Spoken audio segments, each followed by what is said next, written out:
Hello again and welcome back to the Final Flight podcast. We're here once again to preview the weekend's racing. Fingers crossed it's all going to be on. I know there's a lot of frost about and there's inspections about in early mornings and things like that, but hopefully it's all going to be on this weekend because we have an unbelievable weekends of racing over in the UK and especially over in Ireland, boys. I mean, I'll come to the lads. Obviously, there's a lot of grade ones flying about over in Ireland. The Royal Bond and things like that, the Drimmore, the Hattons Grave, and then we've obviously got Constitution Hill back. And there's been a lot of uproar of the Racing Post on Twitter this afternoon, so we'll get onto that in a little bit. But I'll come to you first, Joe. I mean, how excited are you for this weekend's racing, mate? It's a big one, isn't it? Can't wait, mate. Going again. Hopefully, see Shishkin if he decides he wants to race. And obviously, not much need to be said about Constitution Hill. I can't wait. Look, I live not far from Newcastle, but I'm working there at the minute and it is very, very frosty and it's an early start. So fingers crossed, like you said, straight away, it's all on. You know, we had some inspections this morning, didn't we, for racing today, but they all passed and we even got some good ground in there, didn't we? So fingers crossed they're all on. We get some good racing and we're here to chat about it. Yeah, I think... I'll come to you, Rich. You know, obviously it's a great weekend, and there was obviously some inspections this morning for Lingfield and Musselburgh and things like that. I just hope they are inspecting too early, not giving it a bit of chance. I know they kind of have to do it early for fans and things, but I do think it's going to warm up throughout the day, but it could be pretty frosty in the morning. What are your thoughts? Are you looking forward to this weekend? Yeah, there's some good horses out, but like you say, everybody's going to be on weather watch. How cold is it going to get? I know I've heard some people say it's going to get down to -10. But we'll see. We'll play it by ear. Hopefully, we can get some sort of racing and there's some good racing to be had. That's it. All we can do is preview, give us our opinion, and if it's on, it's on. If it's not, well, we still had a good time chatting about it, haven't we? And like I say, there's some good horses out, and we're looking forward to it. So what we'll do is then, as we normally do, we'll get straight into it. We'll talk about the Friday's racing, a little bit about Saturday, and then we've got obviously the Irish Grade ones on the Sunday, and we'll get into them as well. But we are going to start with the Newbury card tomorrow. Some really nice racing at Newbury. The 150 is the John Franken Novices Chase. Finally sees the chasing debut and return of Hermes Allen for Paul Nicholls. You've got Marble Sound's been seeing a little bit of support today in their current second favourite with Nickelback, Colonel Mustard. Tighten your belts and No Ordinary Joe. On that note, Joe, I'm going to come to you first, mate. I know we were on the... Jack's Racing Interests spaces, and we all mentioned a couple. I think you maybe mentioned one in here, so I'm going to let you crack on, mate. Who's your thoughts on this race? Yeah, I did, mate. I mentioned No Ordinary Joe. I'm very surprised at the drift. James Bones took the ride. Nico de Boinville was jocked up a couple of days ago, and James Bowen has now took the ride. I'm not sure if that has any links with it. Obviously, de Boinville's there, I believe, because he's riding later on in the day, and Marie's rocking horses like that. He hasn't got I've checked it thoroughly and I don't think he has a riding ear at all anymore. So it is a strange one. Hermes Allen should probably win on the previous form, but I don't know if I trust it. I mean, he's drifted slightly. Nicholls said he is a small horse. I know he started off as a pointer. It's not going to be easy, put it that way. There's some good horses in here. I would like to see Nickelback run well, to be honest. Small trainer, small yard. I've heard they've only got 26 horses in running or something. So it'd be a great story if they could take this. But yeah, it is a good race to start the day. Like I said, I did like No Ordinary Joe, but it seems by betting wise, he's got no chance. Yeah, I mean, I'll jump in here if that's all right, Rich. I mean, I quite like Nickelback. I mean, obviously, Hermes Allen's probably on paper supposed to be the best horse in the race. But, you know, coming off a break, first time over fences, Nicholls have kind of looked like they've needed the run sort of throughout the early part of this season. And I think he's just there to be taken on. I think you do are a little bit brave if you're backing him at a short price. He is getting pushed out a little bit. I think he opened up around 5-4. He's out to sort of 13-8 in places. So you might end up sort of enticing people to back him. But I think I'm just going to take him on me personally. I like Nickelback. I was really impressed with his first two runs. And I just think he's definitely going to be sort of a 150 horse. He's already rated only £1 lower than Hermes Allen on paper. So I think he's definitely got a lot more improvement in him, and they definitely deserve a crack at a graded race, and it's only grade 2. But I do think it's good that he's taken his chance in here. I mean, these last 2 runs, I mean, he's battered a horse called Can Do Kid, who I've backed the last twice. I thought, I mean, Can Do Kid, I didn't think they really wanted to get much near Nickelback that day, but the last run, Nickelback were really impressive, and he actually beat a horse that I backed the other day, History Beer for Darryl Jacob took the ride. The form was nearly franked. He just got denied by one that he was given a lot of weight to. But the way that Nickelback just travelled and jumped really well, and he's coming in here race fit and things like that. And I think he's got a lot going for him. So I fancy his chances in here, Nickelback, personally. And he is he's been pushed out a little bit. He can get around 5-1 currently. I've backed him at 4-1, so he has got a little bit bigger, which is interesting. But I mean, what are your thoughts, Rich? Are you going to go in with a favourite, or are you going to go with something else? I know Marble Sound's got a little bit of form in and around Hermes Allen, but yeah, I think it's a bit risky, that one, me personally. Hermes Allen just wins this one for me. I'm moving on then, that's it. I mean, simple as that. He was third in one of his points to Johnny Who I think could be quite a really good horse. Who was that, sorry? Johnny Who? Who? JP. So, sorry, go on. I mean, just see Jerry's comment there. He says, "Can't have too much horse banter. Let's have it. Yeehaw!" That's what we're all about. Banter. It's me leaning to Rich all the time. Carry on, mate. Carry on. I mean, he's back at the scene where he won his Challow impressively last year. I think that's going to play a good part. I mean, look at the horses that have been in behind him. You've got Let's Be Clear About It, who's a dual winner over fences. You Wear It Well's won at Wetherby in November. Springwell Bay's come out and won at Cheltenham. American Mike, who beat Factor File. He's had good horses in behind him.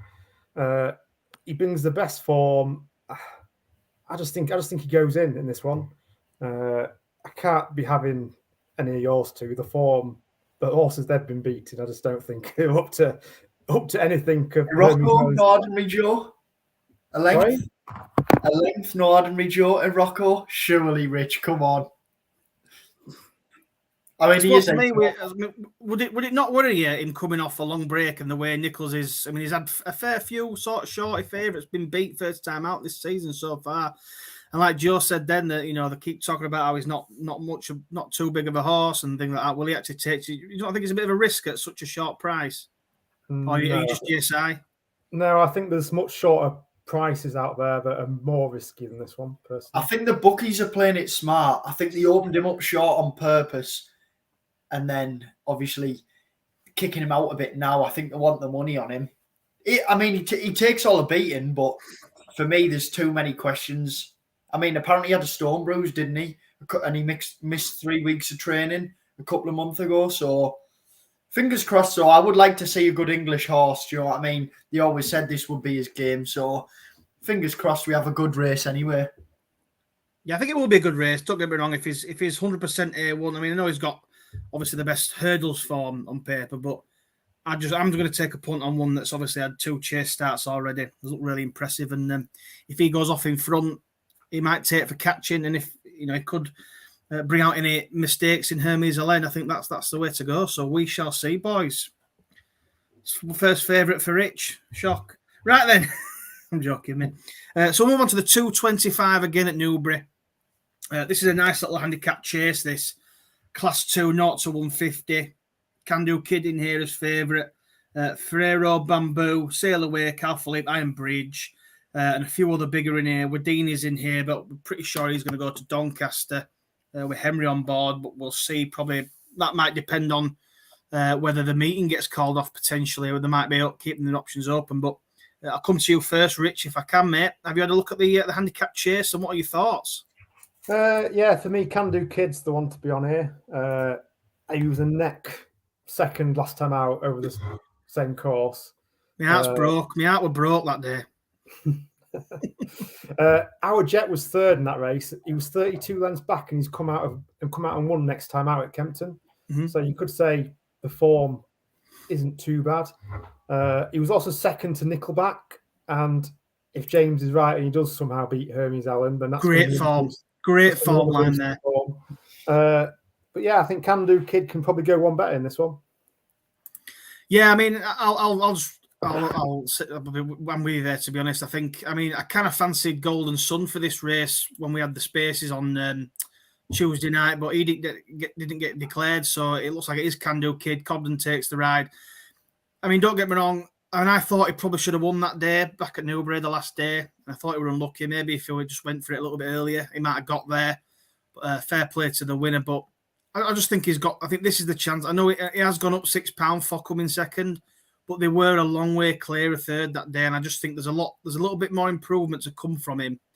And I do think I'm surprised he can still get around 7-2. I thought he might have been a little bit shorter, but I quite like this form line, so I'm more than happy to give Can Do Kid one more chance tomorrow, and hopefully it can be a winning one. What about you, Joe? I'm siding with your old boys, the Hemmings Racing. I'm going for Iron Bridge. I quite like this horse, to be honest. I thought it was very, very unlucky at Utoxeter on his last start. He was hampered badly. He was carrying 12 stone. The winner was carrying 11 stone too, so he was giving a lot of weight away. The winner has since been bought by the 3-card brag ownership and come out and won next time out by 6.5 lengths again. Obviously it's a long layoff and stuff, but I was just monitoring the markets earlier on the week when we were on Jack's show, and he's come from about 8-1 into sixes. I just think he was progressive enough last year. I'm not sure he wants 2 mile 4 though, but I know he'll be staying on, and I think he might just be too good for these. I would give a little mention to Can Do Kid though. With you guys, I know James, you ran him last time. I thought he was mightily unlucky, very, very unlucky.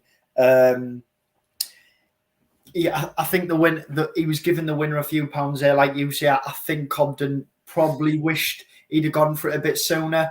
He might do that today, try and get a bit closer to the pace and Saturday, get a bit closer to the pace. It's going to be a good race anyway. Venetia Williams also, their horse has a shout too. She's won the last 2 out of 8, I believe, of this race. And we know what she done for Royal Pagaille. So yeah, it's a well open handicap. Yeah, I think, like I say, I mean, it's more of a where's that gone? It's more of a head over heart sort of thing. I mean, I think he's got a good chance, Can Do Kid, and I do hope he can go close. And I just had a form line up there. Is No Ordinary Joe in this race, or was it the last race? No Ordinary Joe's against Hermes Allen. No Ordinary Joe actually beat Can Do Kid at the end of last season by 22 lengths. So that could be a form line if he does bolt up. But obviously that was off a long time ago. But yeah, we'll see what happens then. 2 for Can Do Kid and 1 for what was yours again? Sorry, Iron Bridge. To be fair, when I was up Weatherby, they had a treble up that day. Then Mona's Connections, and obviously they had Famous Bridge the other day. Airdock, he was impressive. So yeah, Iron Bridge seems like a good shout, mate. Fingers crossed. Lovely. Right then, so we're going to move on now to one that's an interesting race. Well, I say interesting, but I'll see what you guys think. But the long distance hurdle, 3 o'clock at Newbury. Maria's Rock currently into 5 to 6 now. She's obviously seen a bit more support. Dashel Drash at Paisley Park, Hugo's New Horse, Flight Deck, and Mahon's Glory. I mean, I think you're big on Maria's Rock, out Joe. I think you put her up for the stayers on the Cheltenham Anti-Post countdown show. So I'll let you give your reasons why she probably bolts up here, doesn't she? Well, maybe not bolt up, but she should probably win this. Yeah, agreed, mate. To be fair, I was just looking through the race a couple of days ago, and I do like this horse for the stayers, but the thing for me is in here, you've obviously got Dashel Drash, who's 10-year-old, who she beat twice last season. Paisley Park's 11, and then you drop down to Hugo's New Horse, and for me, the horses below that and the betting aren't up to this standard at all. I just think Nikki sort of targets this meeting. I think these aren't, I mean, obviously she's racing against 2 big names, Dashel Drasher finishing second last year and Paisley Park winning the Stays 2 times. Twice. But I just think she's a cut above these. She is the rising star out of these anyway, should I say. Paisley Park's carrying a penalty. Dashel Drasher has to give away to her. she's obviously going to be targeted for the staying races this year. She'll be a better horse, surely. I just think these aren't her. I think these aren't in her level, to be honest, anymore. Don't get me wrong. I know, they've run with credit and the big names, but she'll be facing better horses than these as she goes through the season. This is just a starting point. However, I do think even if she beats them tomorrow, even if it's by a length or two, she'll get shortened for the stays. She'll probably go into 6s, 7-1. Yeah, I mean, it's unfortunate. I mean, we kind of looked at the stayers hurdle market the last couple of years, and it has been pretty decent. There's been good races, but I do think it's kind of fell away a little bit this year, especially. I mean, looking at this race, like you say there, you've got a lot of older heads in here, and I just think, I think the way that it's going to go, I think Marie's Rock's going to win this. Whether she wins it well or not, I don't know, but I think she'll win this. But I mean, I can't personally see her. I don't think she stays the Cheltenham 3 mile. That makes sense. She obviously she did well at Aintree, but again got beat by Cider Burley. So I'd just be a bit wary about her going down towards the end of the season at big festivals. But I do think she'll win it. I think Paisley Park's obviously a lot older now. Tom Bellamy takes the ride. I think Ian Coleman's still injured. So I mean, I can't really make any case for any of the others really. I think Dash or Drasher will get his own way out in front. I don't think they'll go blistering pace, so I think it'll set it up for Marie's Rock to probably use a little bit of speed that she's got to. She'll probably be travelling all over him come the end, and then she'll just take it up, I think. What do you think, Rich? It's just a race I cannot get excited about. I mean, if you just look at it, it just shows you how bad the division is. Like you say, Marie's Rock has to win to have any sort of hope in the stayers. If you think she's going to win, I did see something on William Hill. She's about 25-1 to win tomorrow on the stayers. So if you do fancy her, that might be a decent bet. Does she stay? That's my only question mark. I mean, she got outstayed by Cider Burley, who, as we know, is about 25 now, and he did actually win the stayers before that. Win the stayers, yeah. Whereas I don't know. I'm going to take a chance on Dashel Drasher. He doesn't win. I know he doesn't win, but if you have a look at it, he normally runs a good race. He's got race fitness down on his side. He was disappointing last time out, but that was on soft, heavy going. I think he probably just needed the run. He's only got a pound extra to carry than Marie's Rock. If you kind of go through the form, Dashel Drasher was only 3/4 of a length behind Cider Burley, compared to 3 lengths to Marie's Rock at Aintree. So if you're basing it on the stayers hurdle winner, Dashel Drasher has got closer to beating him than Marie's Rock. That's the only question mark I've kind of got. But yeah, it's not a massive betting race for me. Put it this way. Sorry to interrupt. Put it this way. I think if Marie's Rock, I'm not massively just that Aintree form, like we said, it's rubbish. I'm not massively excited about the race, but I think she'll either get walloped and outstayed, or she'll wallop them. She'll not get walloped. She'll either win by a couple of lengths, or she'll lose by a length, half a length, something like that. Not wallop, but I think it'll be clear to see if she stays or she doesn't stay by the end of tomorrow. Because I mean, Paisley Park is a stay. I know he's 11 now. But he will be looking at Paisley Park's form. If you go through this race for Paisley Park, I know he's got a penalty and he's a year older, but he's finished first, second, third, second. That's what I mean. He usually runs a good race, so he'll be staying on can't beat these, and she's got no chance in the stayers. Agreed. I think she'll win.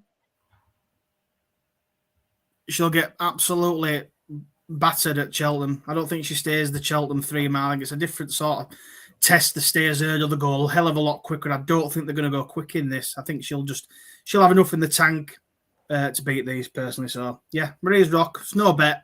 It's a watching brief, and if you're backed for the stayers, you obviously want her to go and win really well. So fingers crossed for your stayers hurdle selection, Joe. Cheers, mate.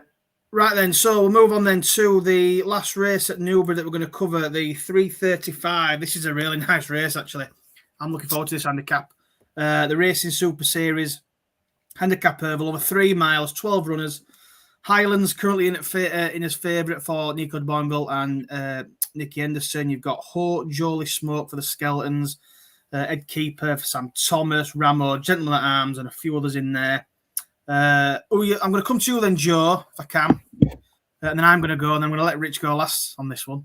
Who are your thoughts on this one, Joe? Let's hear it. Well, I know for a fact, because I haven't picked it, Jolie Smokes, because it did catch my eye straight away. And I don't know why, it just strikes me, but I cannot find myself to be back in the skeleton combo. I've landed on Ramo. This horse seems very progressive. Obviously, Lucinda's working wonders at the minute. Just been doing enough. A front runner, a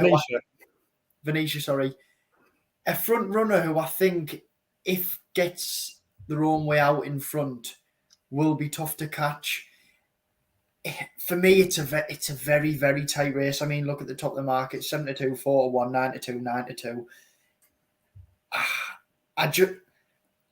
I'm finding it tough. I mean, you could make a case for them all, couldn't you? Highland, Nico and Nicky are on fire at the minute. Targets this race every year. I quite like Ed Keeper, to be honest, for the Sam Thomas and Twiston Davies. Strong open trip, which is always an eye catcher. Seems to be improving. Pardon? You can't pick them all, Joe. I know, seems to be improving, pretty low mileage, what you want in a handicap, but I just keep falling back into Ramo. You know, the form figures 4-3-3, 1-1-2-1. Will prove sharper for the reappearance. I don't know. I quite like front runners in these races, to be honest. No, that's fair. I mean, you know, like you say, you can kind of make a case for them all. I mean, I've kind of fell on two. I've got one that's a bit stronger and one that's a little bit probably my second selection. And I've actually got a little bit bigger on my notes. They've both been backed in a little bit. The first one, obviously, is, as we spoke about on the spaces, Haut Jolie Smoke. I think this horse has got a massive chance, to be honest, tomorrow. Tomorrow. And I think Skeleton's going to have him obviously primed. You know, if you go back through his form, he's had a couple of decent placed efforts in mains, and then he pulled up in a grade 2. But if you go back and watch it, it was running a massive race. And Nemean Lion won the race. So it was obviously come out and won the Welsh champion early. He's rated 140 now. And he was pulled up in that race, but he made like a bit of he was running a big race and he made a bit of a shuddering error. And I think Skeleton just pulled him up straight away. I thought, you know, let's just get him sorted.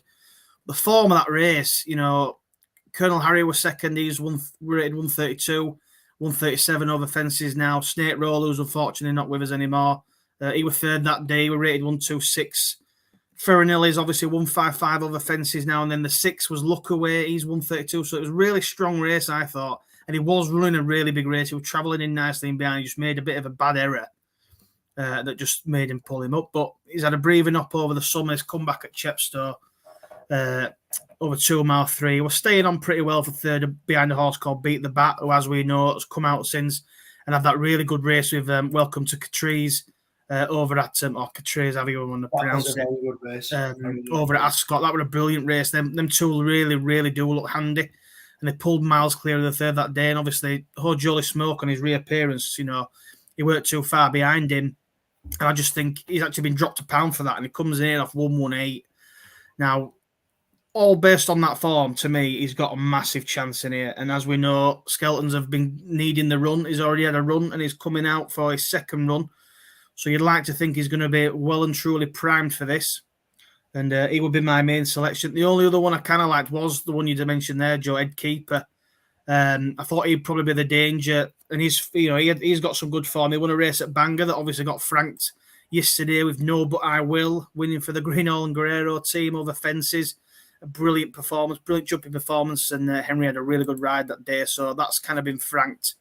And he come back on a reappearance and Ascot as well, and he come second, but you know it was a decent staying on performance, and he was giving 20, I think it was £23 away to the winner, and again they've pulled a mile clear, and I thought as a reappearance, he kind of thinking, well, it's it's primed him for this as well.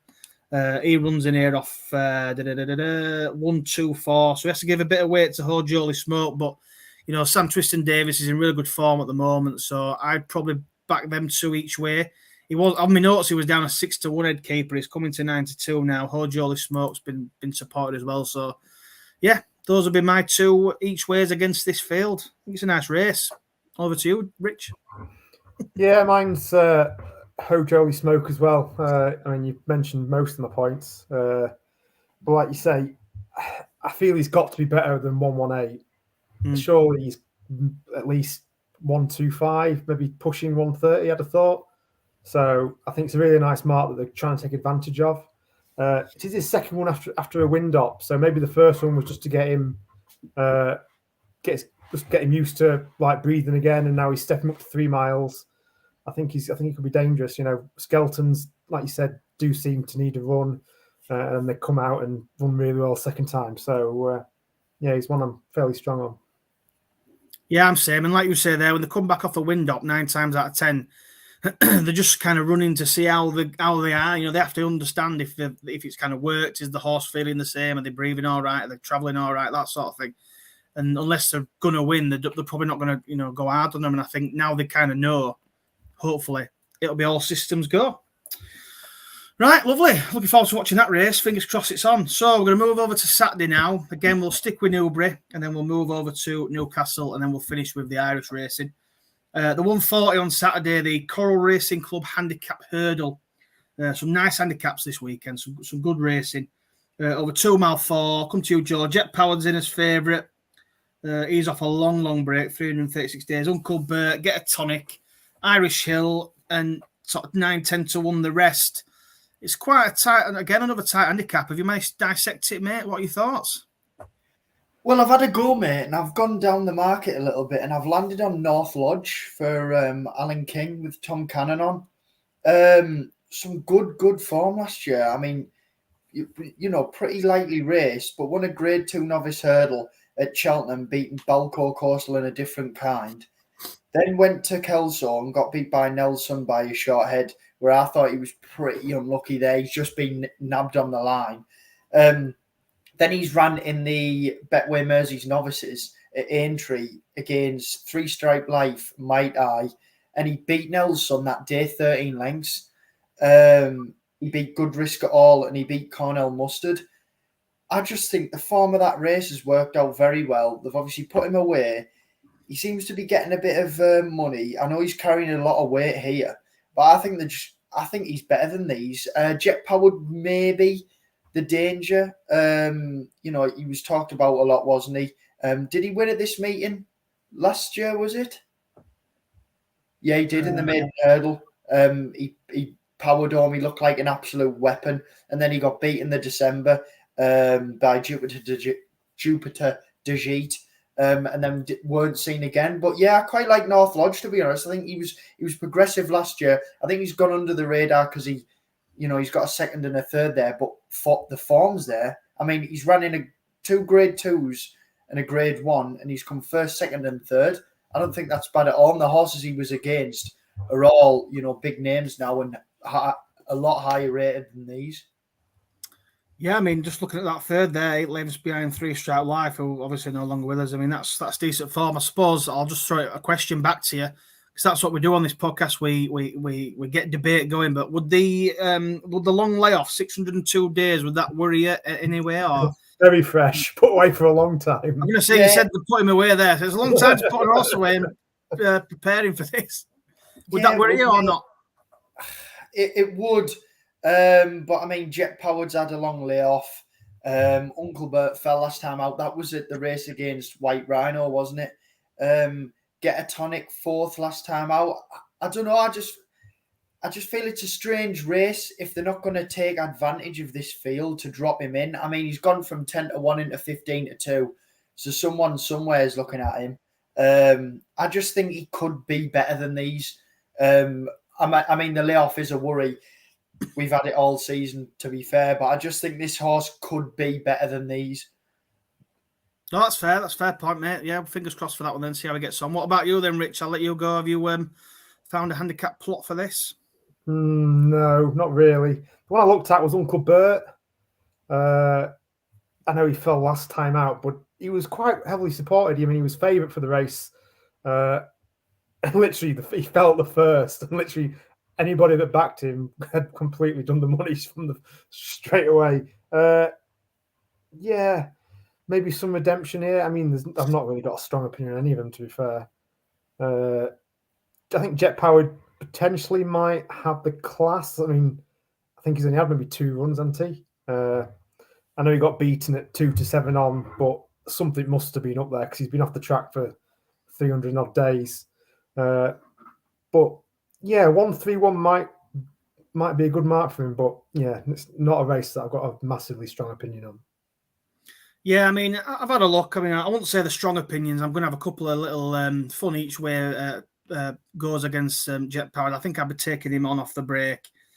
Uncle Bert obviously fell at the first in the last race, but I'm going to actually dive back into that race. There's 2 I like. One didn't race it, but the one I quite like, it was Tizard's horse, Off to a Flyer. Now, I've gone back and watched the Cheltenham race. Now, it was his reappearance in the handicap, obviously won by American Sniper, and obviously we were on White Rhino. It was probably an unlucky second.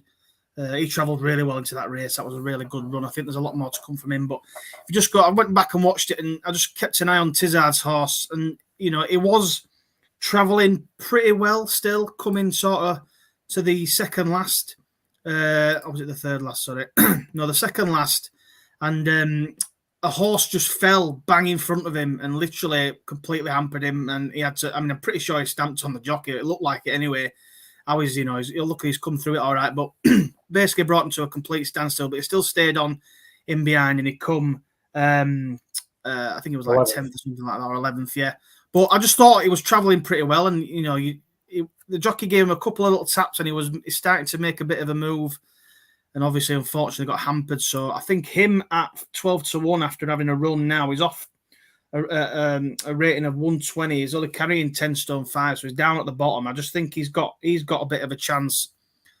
People think Uncle Bert wants a bit of redemption, but I think this lad was probably going to be primed for the run. Whether the bounce off a run or it brings him along, hopefully it brings him along, and he can come into it. I think he's got a decent chance. And the other one I quite like was a horse called Any Harm in Asking for John Joe.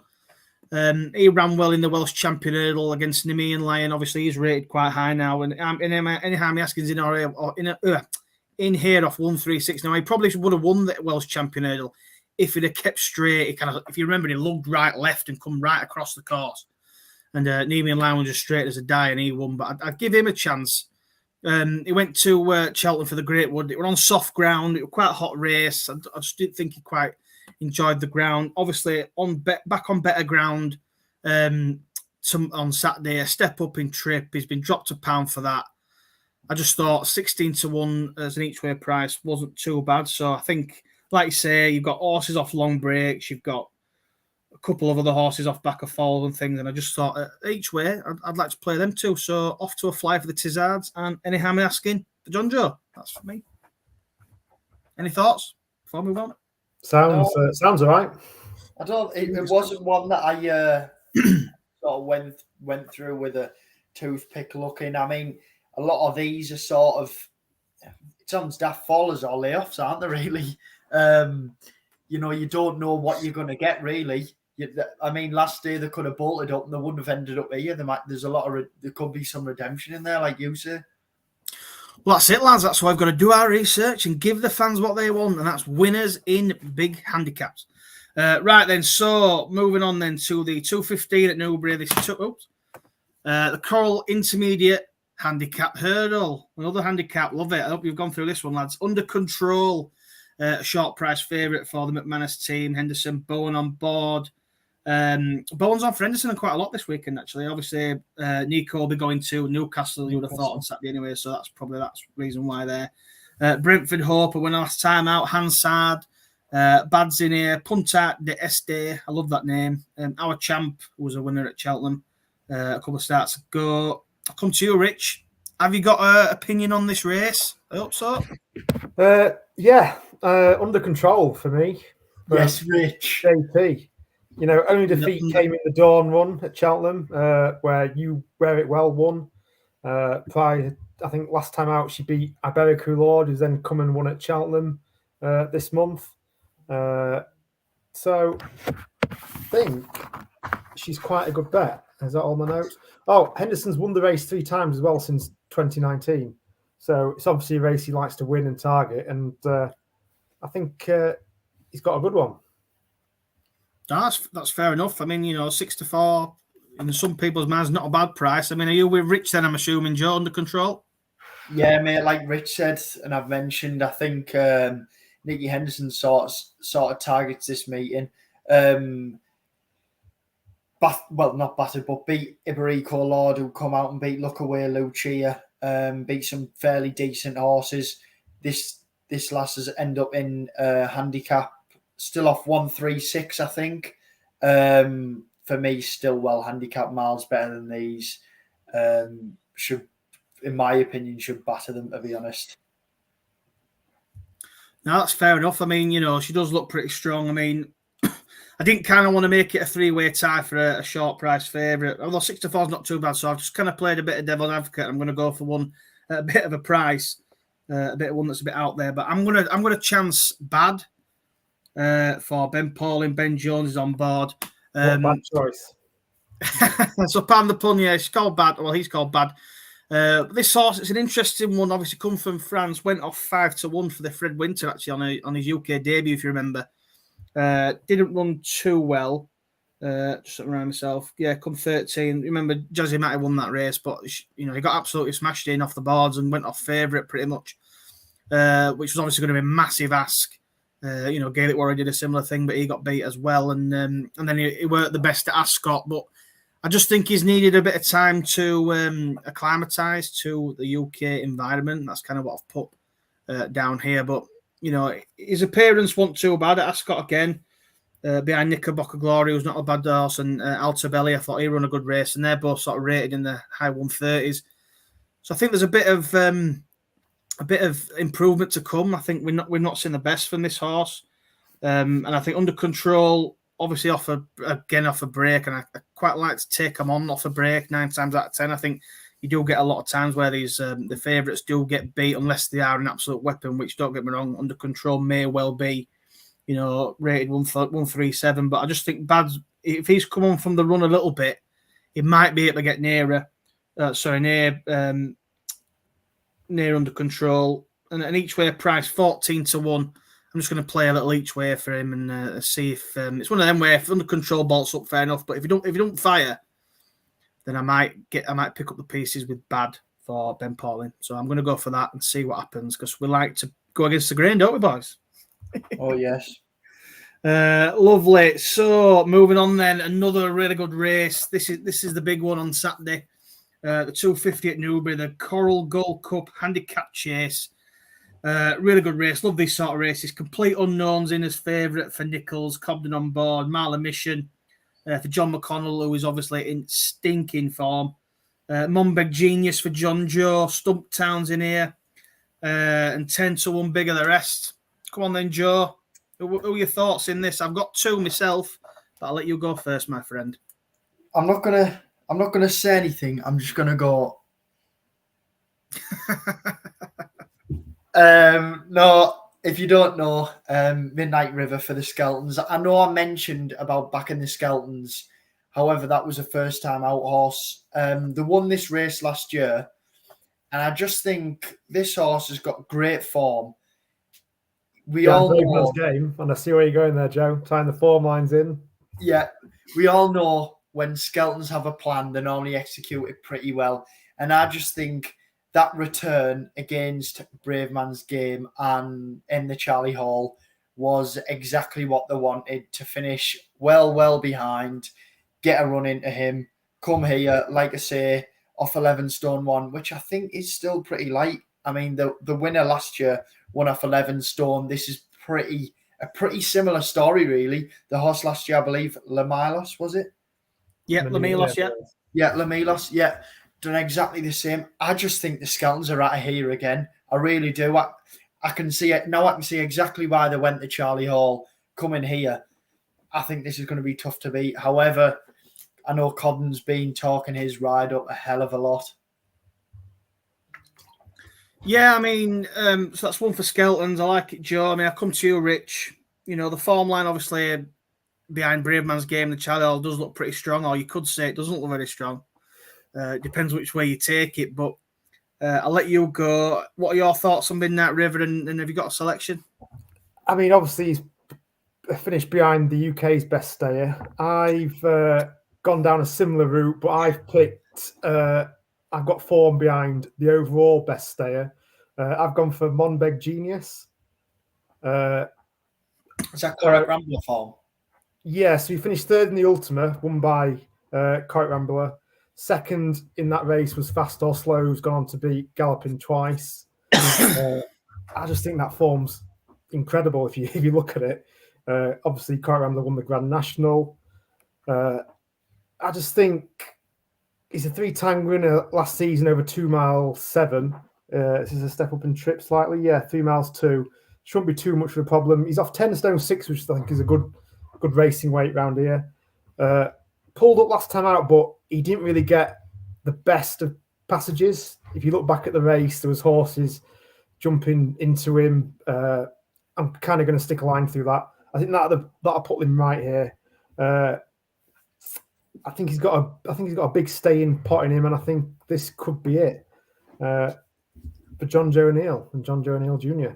Yeah, I just think the Ultimate form is probably the best form in here. So yeah. I mean, I'd probably have to agree with that. To be honest, I think you can look at it 2 ways. I'm on my Genius. I mean, he's got a good shout in here. I think you can there's excuses can be made for that last run.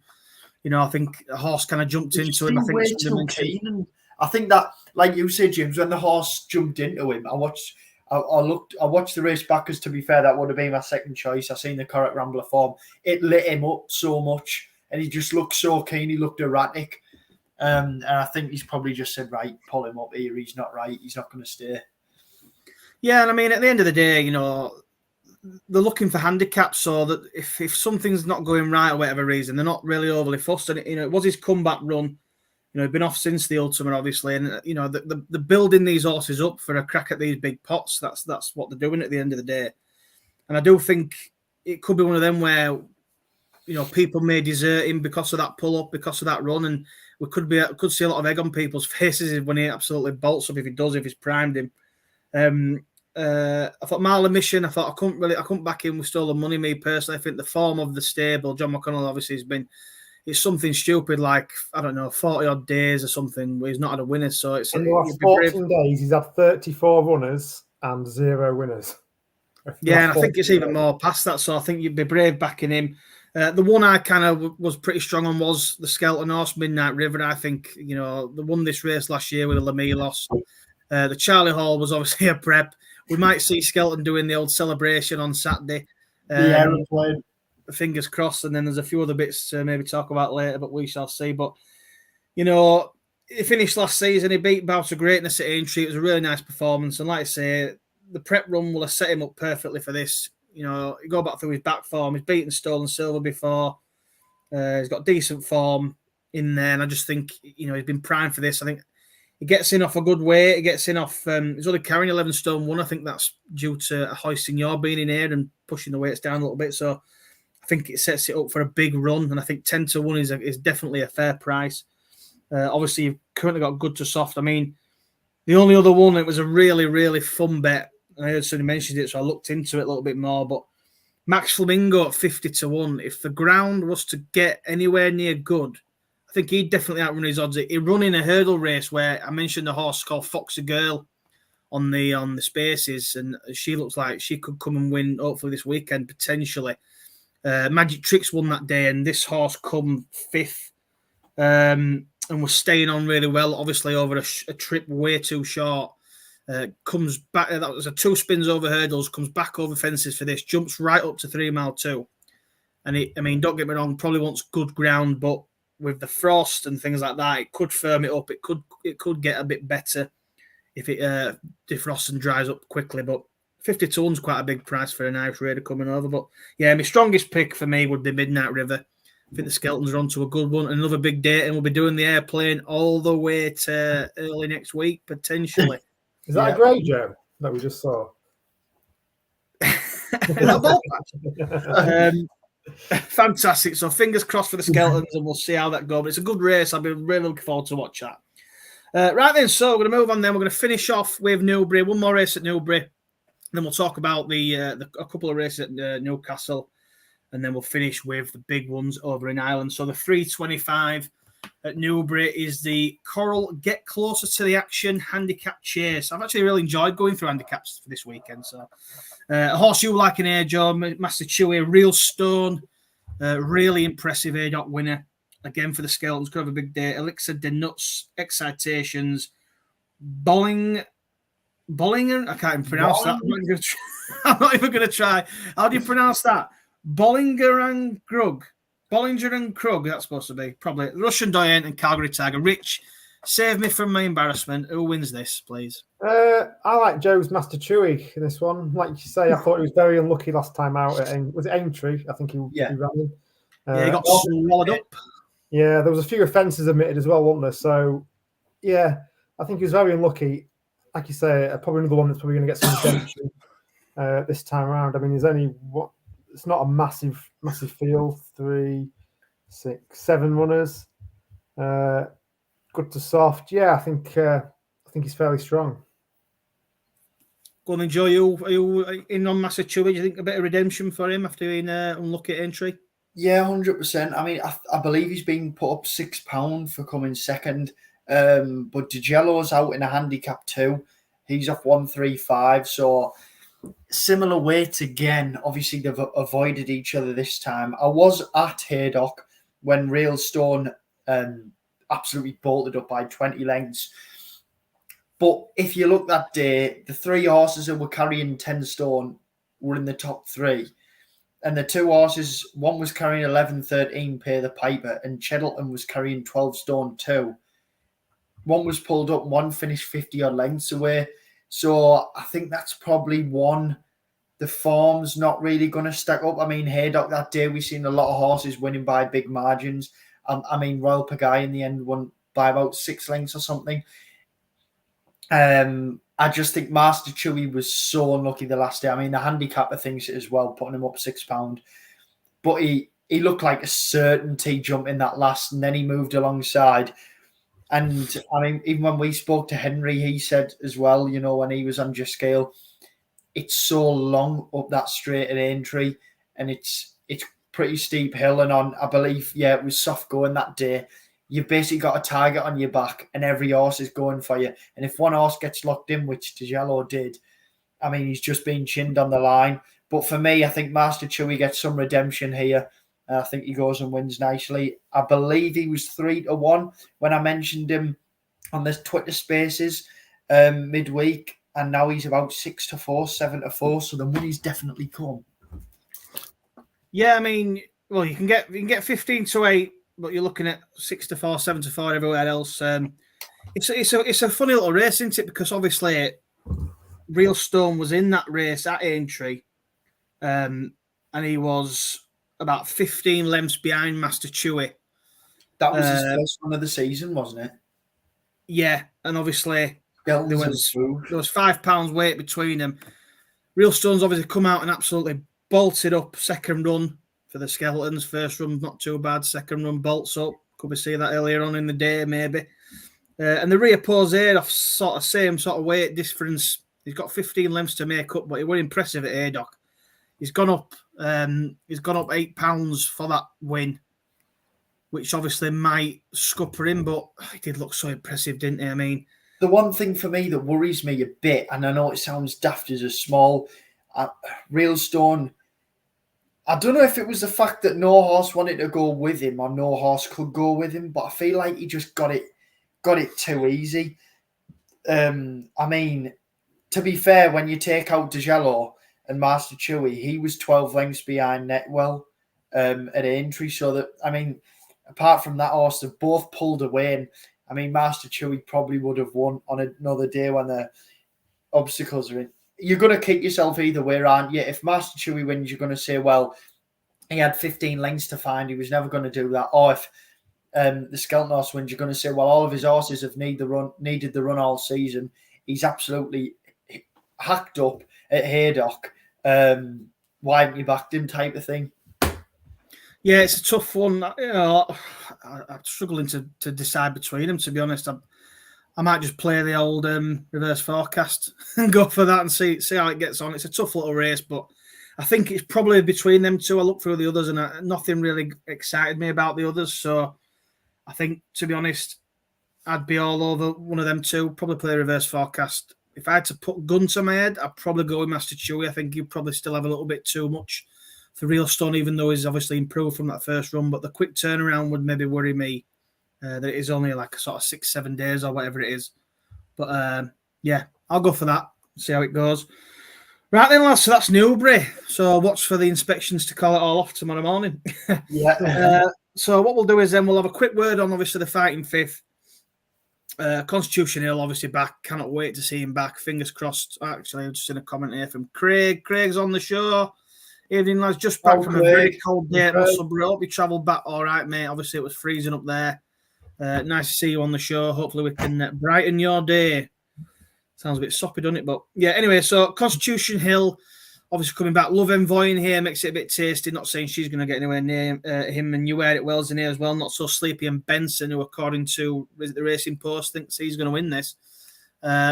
So, you're looking forward to seeing Constitution Hill back, lad. So what? I can't wait, mate. Obviously, I'll be there. I know that'll be the talk of the day.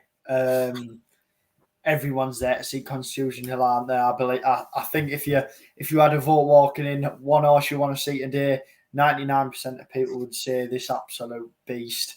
It's got to be a procession in it. I mean, apart from a very, very bad mishap or something. I mean, I'm sorry, whoever tips for the Racing Post. You won't be able to see it here, but I'll just read it out. They've got You Wear It Well to win, Benson to come 1 length behind, and Constitution to be 6 lengths behind them in third place. I mean, come on. He just wins, doesn't he? That'd be a good try, Cass, but it pays quite a lot.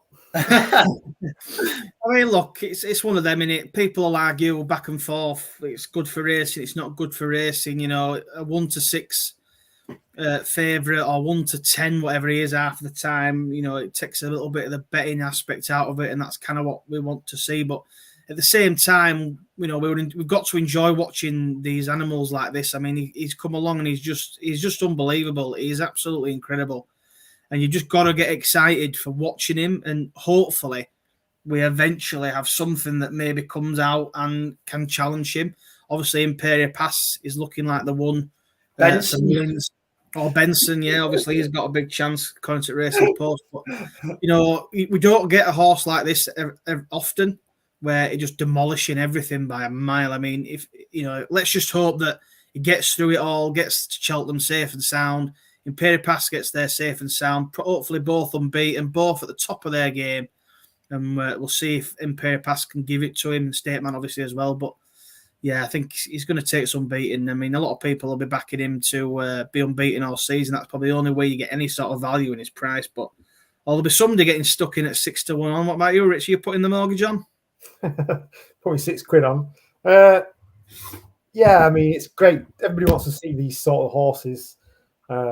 He's probably the best horse we'll ever see potentially in our lifetime. So you just got to enjoy him while they're about. For me, it's quite interesting, the 2 mares, you know, a bit of angle in the mares hurdle at Cheltenham maybe is the way to look at it. Which one's going to come out on top for that second? You know, you've got Love Envoy and You Wear It Well. I think that'd be quite interesting just to see where they sort of stack up in the market. But yeah, it's all about Constitution Hill, isn't it, for this race? So yeah, I mean, I obviously really like Love Envoy. I've put her up for the Mares Hurdle on the Cheltenham Anti-Post Countdown show, so make sure you go watch them. With 6 episodes in, got some really good guests on there, Darryl Jacob and Henry Brook, and another really good, big guest coming up on Monday, which we'll speak about later in the week. But yeah, I'm hoping to see Love Envoy just run well behind. If she can come second, great. If she can get anywhere near Constitution Hill, great. I'm not expecting much off her, to be honest. What if she finishes third to Not So Sleepy? It's one of them, and it's the first run. I'm willing, you know, mares especially. I'm more than happy to give them a run or two to come along. She obviously went through the handicap. She won a couple of nice handicaps early last season, but obviously this is a different kettle of fish. But if she gets anywhere near, if she gets within 10 lengths of Constitution, I'll probably be happy with that. I'll probably say that's the best form on offer. So, which is a weird one, but I think it'd be an interesting racing behind. There'll be a lot, maybe betting without markets. You could have a little dabble on there, but hopefully she runs well because I really fancy her for the mares. I think she mops up when it comes to March. Come on, love Envoy. Go on, Jay. Got another word on that? When we see so much talk on Twitter, Constitution Hill's no price and stuff. I mean, we all like a bet and stuff, but I mean, if you can't get excited about seeing Constitution Hill run, not have a bet in one race, then for me, you're not a racing fan, are you? Just someone who wants to win a bit of money. Like, I mean, I'm absolutely buzzing. I won't even look at the betting ring for this race. I'll just be at the parade ring watching him go on at the track and hopefully watch him bolt up. I just can't wait. I think this is what racing's about. Like I say, when you see people who love the flat and stuff and they say, I watch Frankel win this, I watch so-and-so win that, you can say, look, I was there when Constitution Hill won this. I remember when Constitution Hill won that. Yeah, I completely agree. And I mean, you've only got to look at some horses on the flat. I mean, look at Equinox, for example, has absolutely demolished everything over in Japan or whatever. And now, as a 4-year-old's getting retired to go and stud, we're going to get to see Constitution Hill, hopefully, do this year after year after year. And we're going to see horses come through and take him on. And hopefully we get some good horses that can take him on and we'll see him tested. And we're going to get these battles for the next 3, 4, 5, 6 years. Do you know what I mean? And the flat doesn't really get that. But that's why obviously we love the jump. So fingers crossed he gets round safe and just bolts up. I can remember the other year when people were thinking Epatante was maybe going to beat him. Even I was sort of saying, Epatante could give him a run. And then the rest is history. So we'll see what happens. But yeah, we'll move on from that then. Obviously, you're going to get, if you go enjoy, you're going to get another little treat. Shishkin, obviously, after the big refusal at Ascot comes for the rehearsal chase and is going to try and do what the home press did last year and win this off 12 stone. He's giving a hell of a lot of weight to a lot of these horses, but I mean, is there much in here that you'd want to be backing against him, or is it just a case of, look, let's just leave it, see what Shishkin decides to do at the start? For me, I mean, I believe there's some in here who've been sort of hard done by. They would have carried less, but they're carrying 10-2 now because that's all the lowest weight they can carry, and there's quite a lot of them here. I mean, you've got a 10-2, a 10-2. You've got 5 horses carrying 10-2, so potentially you can sort of write them off because they should have even more weight. Garlaw for Jamie Snowden, Gavin Sheehan, second favourite. I mean, can you see him beating Shishkin if he jumps off? I can't. I mean, I know he's refused to race and stuff like that, but I just think if it's anywhere near that. To be fair, I did back him earlier on in the week. I had a little double on Marie's Rocket and Shishkin. And I got him at 9-4, and he seems to, the money's sort of come a bit now. But I just think soon as he jumps off, if you look on the exchanges, he's probably going to go on straight away because, I think he's just miles and miles and miles better than these, to be honest. Yeah, what about you, Rich? I mean, I won't be backing Shishkin, and I probably won't be backing anything. And there's 8 runners. Yeah, I'm probably going to leave the race to us and just watch it and just revel in what Shishkin does. I'm really interested to see how he gets on in a race like this, the first time in a handicap. Yeah, exactly. For me, it's not a betting proposition, If he jumps off, he's better than these, but he's carrying a lot of weight. For me, you just want to see the old sort of Shishkin back. But like you say, it's a risk to take. He's had his issues in the past, and is that weight going to have a knock-on effect further on down the line? I know Lahon Presse won off top weight last year. Bolted. And then something went amiss in the King George, and then he wasn't seen at all last season. It's just a worry. It's not an ideal sort of prep. It's just one to watch. And like you say, if he does go, just enjoy it and hope he does business.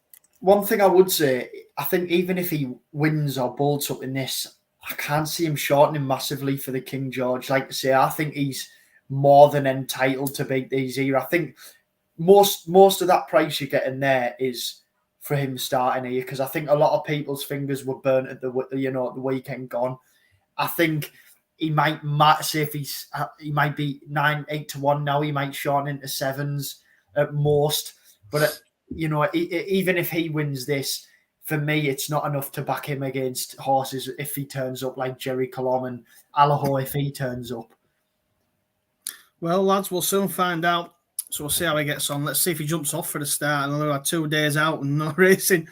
Right, so we'll fly through the Irish Grade 1s, the 3 1s on the Sunday, and then we'll finish with the Naps and next best and anything else. But the Royal Bond, the 125 at Fairyhouse on Sunday. You've got Encanto Bruno in his favourite. The 2 Robcar horses on, I'll try and pronounce it, but Antabar, I don't think that's how it's pronounced in Irish, but Slade Steel and Fair and Glory, Facile Mode, What's Up Darling, King of Kingsfield, a few others. Quick note on these one, lads. You found the winner? What do you fancy? Go on, Rich. Not a massive opinion. I know Antabar, I've heard a lot of talk about him. It's just one to see how he gets on for me. I think it's quite a little tricky race. There's quite a few in here that potentially could be up to something. So, yeah, I'm not going to pick one. I'm just going to enjoy it and see what comes out of it. See what the form's like for later down the line, I think. I really like Slade Steel. So do you want to go or do you want me to go, Joe? Either or, mate. You can go. I'll go. Well, I was just going to say, I mean, I quite like Slade Steel. I mean, obviously, I don't think both of these are going to run in here. I think, obviously, we'll find out with declarations tomorrow. But I can see Antabar being saved maybe for a different race. I think he wants to go further up in trip. I think he's the one that's going to step up. People are talking about him for the Ballymore and things like that. And I thought the way Slade Steel won, well, he beat King of Kingsfield on his reappearance. That was over 2 miles. I thought that was impressive. Again, you'd maybe think he maybe wants a bit of a step up, but I just think the one that they would say has the best chance of winning in here is probably Slade Steel. So I would be backing him personally for this race. What's Up Darling was an interesting one for Gordon Elliott. I think she won pretty well. She beat a horse called... Sorry, he beat a horse called D Capo. I quite like another Elliott horse. I'd maybe look at him each way, but I think the main selection for me would be Slade Steel. But then again, I'd probably say whichever Rob Cole one gets declared, I'd probably be on. I don't think I'd be on Encanto Bruno, me personally coming back over here. I know we were impressive last time, but yeah, it's a different kettle of fish, this race. Go on then, Joe. Just one thing I am interested by. Obviously, I know you mentioned both of them probably want to step up in trip, and for me, if either one turns up, the win. Slade Steele's had the reappearance, so you'd probably say, last year Marine Nationale won this. It's a big race. It's a grade 1. You don't really want a horse coming here fresh. So they both had a run, Joe. Sorry, they both had a run. Antabar has a run as well. Slade Steele's 4-1, and is Antabar about 5-2, 11-4? 11-4. I don't think they're both going to go. I think Rachel obviously rode both of them on the reappearances, and they were both really impressive. I just think it'll be one or the other, and whichever one goes, I'd probably be on. Yeah. All I was going to say one thing. Would you back now, or would you wait for the declarations? I'd wait for the declarations. I know you're going to get a shorter price, but I just think with this sort of race, I'd probably just wait. You're probably wasting money. I mean, if they both go, which will be very interesting, you're then looking at jockey bookings. Which one's Rachel going to be on? It'll probably be the telling thing. Because, the horse who Antabar beaten on his reappearance, Champagne Admiral, come and won next time out. And doesn't have too bad form, to be fair. Now I'm looking through a lot of these horses in here, though, and a lot of the form lines all come 3 mile point to point and probably want further in time. It's probably who, last year I'd probably say it was a lot stronger. Well, it was because you had Marine Nationale in there, but I don't think has anybody seen him yet? I don't know. I've got a comment here. Eamon Costin says Antabar spot on, James. Yeah, I think whichever Rob Call one goes, I'd be on. I mean, Antabar looks, and obviously got injured all last season. He were bigged up for the Ballymore and got injured. But yeah, to see him back, I think he does look a serious animal. He looks really good. Rob Call got some really nice horses, so we'll see which one of them turns up. One of them's going to disappear, like Marine Nationale. Not seeing this horse since he won the Supreme. Might take studies unbeaten. He's up. He can stay a little bit. He could retire him. It'd be like a flat horse. Obviously, he's flatbred, so he's a flatbred. So they're obviously going to retire him to stud, aren't they? Unbeaten. He's not straight to Cheltenham, is he? Unbeaten. Straight to Arkle. Straight to Arkle. Right, so the Drimmore then, the 2 mile 4, 2 o'clock. Let's be clear about it. Found a 50, declared, in here, entered Sharjah, Iron Maximus, American Mike, Favore de Chamdou, and Percival Legola. Rich, are you just going to watch this one, or have you got any thoughts? Well, the one I looked at was American Mike, but if you look at the odds, Found a 50 is 94, and American Mike's about 8 to 1, which kind of tells you 10 to 1, which kind of tells you that he's probably not going to run. But I thought he was quite impressive on Chase debut, beating Factor File. If he doesn't run, I'd love Sharjah to win. I'm just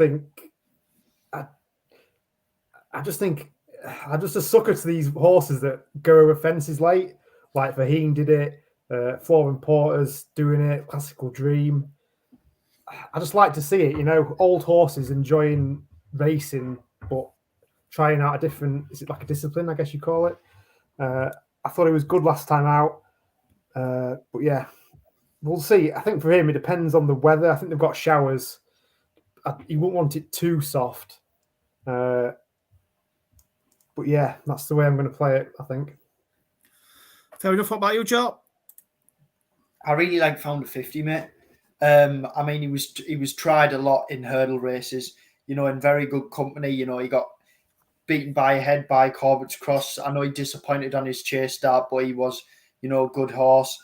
Obviously, form, I know he got battered by them, but form lines with Facile Vega and Aletta Toms. But for me, his chase debut, obviously being a point to 3 mile. I know fences were taken out, but the way he jumped was so smooth. He wasn't guessy at all. He knew exactly what he was doing. I know fences were omitted, which didn't help at all. But he won as easy as you'd want from a chase debutant. I just think for me, let's be clear about it. I did watch that race, and Mighty Tom absolutely hammered every fence. Sania, Lucid Dreams, not unbelievable horses. I think Found a 50 was a lot more impressive. Gordon Elliott's in absolute flying form, like Rich said. Looking at the market, American Mike's not going to go here. Favre de Chamdou is not going to end up here. That leaves Gordon Elliott with one horse, Gavin Cromwell, and Willie Mullins with a few. But for me, Gordon Elliott still holds the strongest hand. I think this horse is made for the bigger obstacles. And to be fair, I think 2 to 1 is a pretty good price at the minute. I would probably have him shorter. I mean, I know he's one of the youngest in the field, but yeah, I would have him favourite over. Let's be clear about it. Yeah, I mean, I think it's a tight race. I think between these two, I mean, if you go back over the hurdle form, I mean, let's be clear about it. He's not got some bad form in there. 13 left behind, Irish Point, 5 lengths off Stay Away Fair. These are good races. Cheltenham Aintree, and he has obviously looked impressive over his 2 chase starts. But I did think Found a 50 was impressive, obviously beating Colonel Mustard by 8 lengths. What about Sharjah's 3 lengths behind Constitution Hill? It's going to be. I mean, you could look at that. But I mean, he's beat Captain Combi by 12 lengths, Mars Harper by 11 lengths. Yeah, I mean, Captain Combi's not really front that form, but it's one of them. You're going off.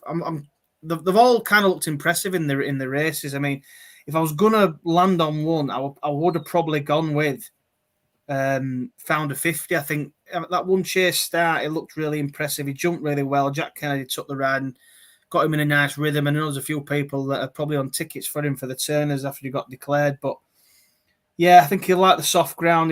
I think he's probably going to be the best one to get this trip. That's how I'm feeling. So I can't really have Sharjah at 10 years old. If he goes and wins, fair enough, it'll be great. But I just think he's not as good as your Faheens and things like that. So I just think he'll maybe get unstuck when he starts going up in the grades, which obviously into grade 1 here. And I just think you're going to get one of these improvers. Found 50 is only 6-year-old, so I'm going to stick with Found 50 and I'm going to go for him and put Sharjah well and truly in the bin. Like I say, Iron Maximus probably wants a hell of a lot further than this. American Mike, Favrosh, they all probably want further, 3 miles at least, I'd have thought. So, yeah, I think it'd be a good race, but I'm going to go Found 50. Good stuff, Right. mate. So the last race then we're going to look at is the Hattons Grave. I'll have a quick chat about it. Obviously, we don't know the decoration, so it is quite tough. But Imperial Pass is in here as favourite, similar to the Royal Bond, with 2 Rob Cors in here. Tiupu's entered, Irish Points entered, Astro Diamonds in here for Mullins as well. Buddy won the winner from last time. Zanna here, Beacon Edge. Joe, is it just a procession for Imperial Pass? For me, mate, it is. I mean, I know you can say talk and stuff like that, but Imperial Pass was so impressive last year. I mean, he was sort of, you know, a horse who people said maybe for the Ballymore, and then all of a sudden you've got your Ruby Walshes and stuff on their podcast tipping him up and stuff, and he slowly gets backed in, and before you know it, he's 6-4 favourite. He's got the reputation of the world on his shoulders, you know, and he went out and sort of proved them right. I mean, he comes here, doesn't he? 2 mile 4, Paul Town Endo Road State Man last weekend said, I hope State Man improves and puts his best foot forward, because I don't think they believed he did against Constitution Hill. And obviously he went and won nicely. And then he said after the race, you know, that gives me a bit of a headache, Imperial Pass or State Man. So clearly at home, Imperial Pass must be doing something nice for him to even put him in State Man's bracket after just winning. I wouldn't say just winning the Ballymore. I know he's won the Ballymore, but, you know, to be calling probably alongside rating-wise the Irish champion hurdler and giving him a headache, it is a big thing. And for me, I think they've always liked the horse, haven't they? They've thought he's an aeroplane. He lived up to that last year. He's got a string of ones next to his name. Joe, to be fair, I think Irish Point is a good horse. For me, his form isn't as good, though. I think it is a procession, to be honest, mate. Yeah, I mean, you know, I'll get your opinion in a minute, Rich. But again, I think similar to the Royal Bond with the Rob Core horse, I don't think both are going to go here. I can see Tehupu coming here, an Irish Point, maybe not. I think Astro Diamond, similar to the Royal Bond last year, she'll probably run a good race in behind him. Is in a prep. Hang on, what's this from Jack? Jack's put on. Let's bring up the elephant in the room, lads. Has Rich backed Con Hill 1-6 each way? He's actually backed Constitution Hill at 1-10 on without Benson. I just backed him to place. I've got in the place market. Win without Benson. Constitution without Benson's the bet, lads. What do you reckon?